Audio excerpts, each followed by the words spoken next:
রাত বিরেতে পায়েস, কিচ্ছু করার নেই। এতদিন তো এটা সেটা খাচ্ছে, আর ছেলে তো পায়েস খায় না, জানো, দুধ জমে গেছে।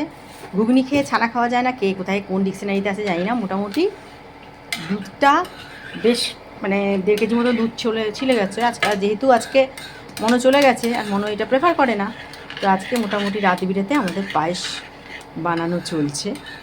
Mister Dipankar Tripathi is now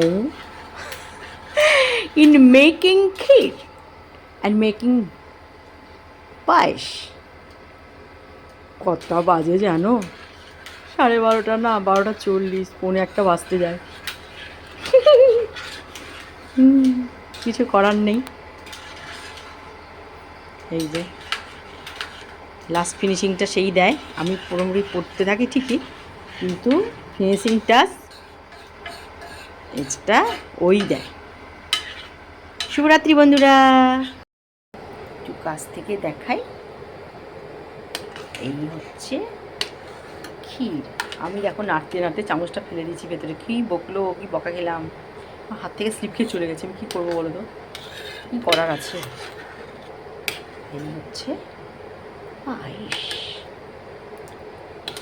সুন্দর গন্ধযুক্ত গোবিন্দভোগ চালের পায়েস। বাই।